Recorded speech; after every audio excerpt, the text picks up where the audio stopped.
We know that Age of the Primes is going to be all about the lore that FunPub and Dreamwave began. But where does that leave G1 and us lovers of traditional Transformers lore? We're going to talk about that and so much more coming up right now on Transformers Talk Raw.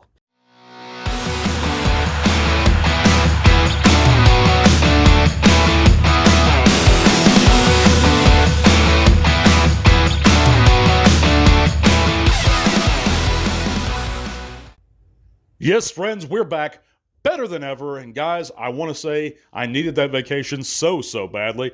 But I missed you guys very, very much, and I hope you missed me too. No matter where you're coming from, thank you for joining us for another TTRP. That's a Transformers Talk Raw podcast here on YouTube and Spotify.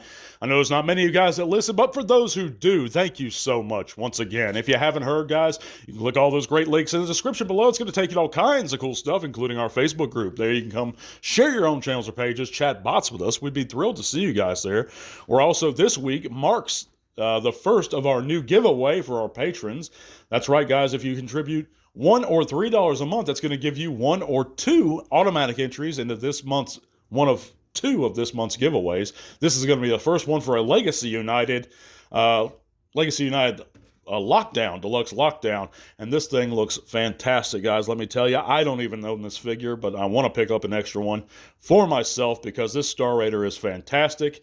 And this gives you a shot at one for $1 or $3, and we only have about 5 or 6 patrons right now, so you got a good chance at actually winning this thing. So again, that link can also be found in the description below. But and also, you know, you're helping to support the podcast.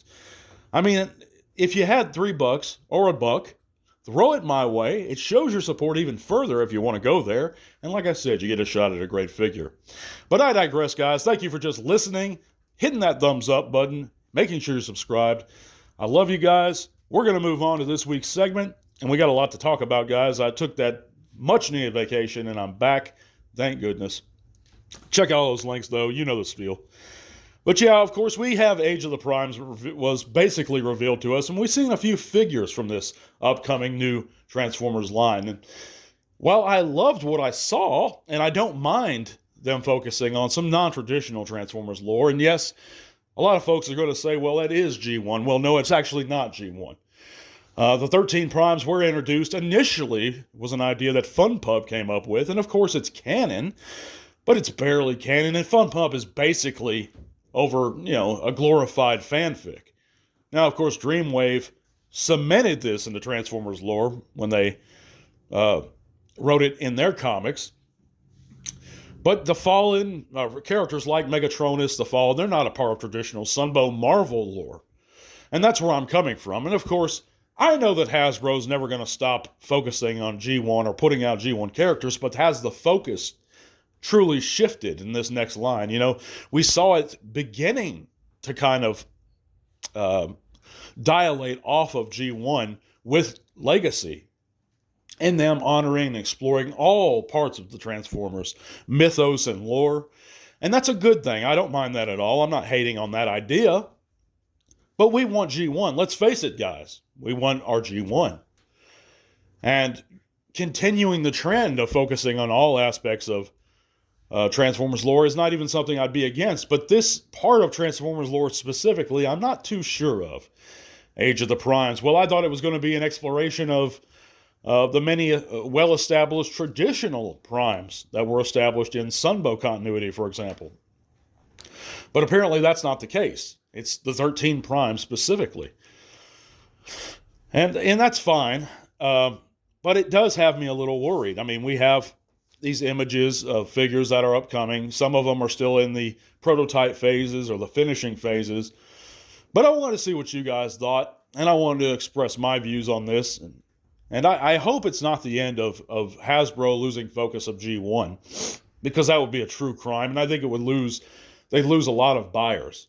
And that's the honest to God truth, because even if you hate G1, guys, you have to admit that most of its buyers, kids don't care much about toys anymore, and that's just the sad reality of it. Just because I know a couple, or you might know a couple that do actually love and buy Transformers, most of them don't. And I mean, little kids might, 4 or 5-year-olds. When you're starting to get 6 or 7, they're wanting video games, When they get a little older, they want cell phones, they want tablets, they want laptops, they want electronics. And it's just the sad reality of it. It's just a different era. You know, it's the internet changed all that. But I digress, guys. What do you guys think? Do you think that this is a part of a larger continuation of Hasbro not examining or not focusing on G1? Or do you think that we're going to actually receive a lot of G1 stuff within Age of the Primes? And I do think we're going to receive some good classic G1 characters within it also. But I hope they just don't lose that focus. But let me know in the comments what you think. We're going to move on to this week's news and our new bit, Staying Real. And in this week's news, we have a few things to touch on. We have some in-hand images of HasLab RID Omega Prime. It's the first look at the packaging, to be honest with you. And everybody that's backed this, I know you guys are excited to get it. It does look good. Personally, I think it's a little bit expensive, and I don't think these characters need to be HasLab. I mean, these are main characters here. We're talking about Optimus Prime and RID. I see no reason why they couldn't have released that at retail, but I digress. Here's a first look at their packaging, and it does look fantastic. Moving on, we now have Missing Link, Sunstreaker, and Cordon images. Official images, actually. We've seen them before, but these are the official ones. And what struck me immediately when I saw these, I looked at it closely. I said, is that Sideswipe's gun? The G1 Sideswipe's gun that Sunstreaker comes with?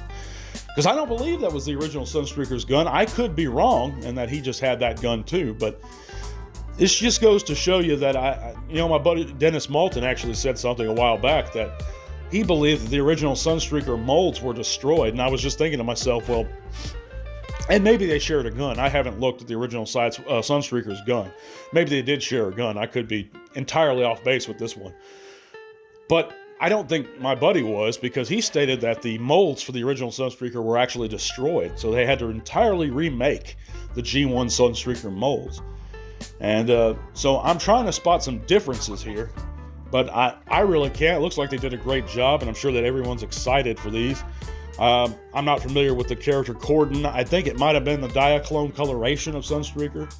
I think that's it, but I know they gave him a name recently, and he had a release in Legacy, I believe, or yeah. So, but they look good for what they are. We also know that Evan Michael Lee is to attend Transformers Con LA. Of course, that's March 7th through the 9th, and he was the Transformers 1 Jazz in the film. You know, I watched Transformers 1 in the theater.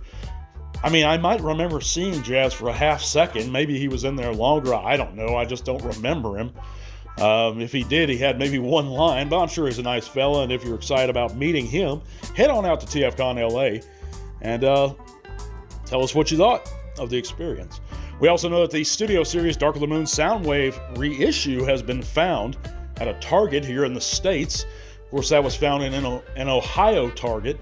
But yeah, he looks great. It's good to see that a good figure has been reissued, and those Bayformers fans and collectors now have another chance to pick up that Dark of the Moon Soundwave. Let's move on to our new bit, though.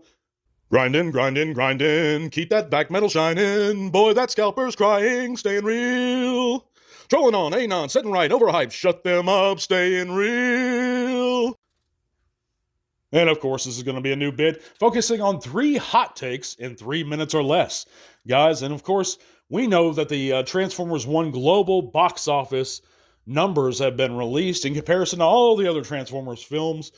And, it failed, guys. Let's not mince words here. It was a flop. And a lot of people state that this was marketing. But this was the lowest grossing of our modern era Transformer films ever. It was like, what was it, 147 million it grossed? 143, I'm not looking at the exact figure in front of me. I should have written it down, but I didn't.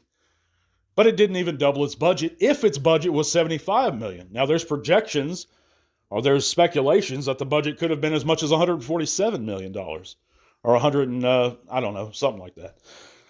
But let's say it was 75 million was the budget for Transformers 1. To double its budget, it would have to hit 150, and it didn't hit 150 globally. That's a massive failure. A movie generally has to triple its budget to be considered a success.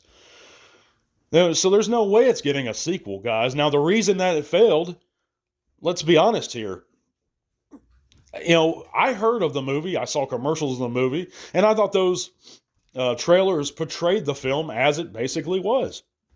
So I don't think it was marketing. It was more down to it wasn't good cinema. But that's my opinion. What do you think? But also, we know that the Legacy United G1 Deluxe Optimus, I found this thing here on eBay for $60 shipped from this scalper. And of course, what's funny to me is I actually found this same figure for almost half the price on the same platform. So it's ridiculous, guys. Avoid those damn scalpers. My last take of the day is going to be core class figures should only ever be released for smaller characters. Now, we may or may not be losing core classes altogether, but figures like the Cybertron, Megatron were stupid to me released at that size. Now, I know that some folks like these little tiny figures, but even within their own size classes, these cores don't scale with each other. Because you have guys like Studio Series A6 Rumble alongside Cybertron Megatron that don't scale well with each other. So it should be reserved for those smaller characters. But anyhow, that's going to be it for our 3 hot takes this week. Guys, let me know what you think of any of this stuff. Be sure to think about supporting the channel further. If you want a shot at this week's giveaway figure, this month's giveaway figure, normally we do 1 a month. This one's going to be 2 in December because we missed out on last month, so I'm making it up to my patrons. But that Legacy United Lockdown's a great figure. Again, if you'd like a shot at it, just sign up at the $1 or $3 level, guys. That's all you got to do to help support the podcast. We're going to be back next week. God bless you guys. See you real soon, and to all are one. This podcast is made possible thanks to the support of listeners like you. Thank you.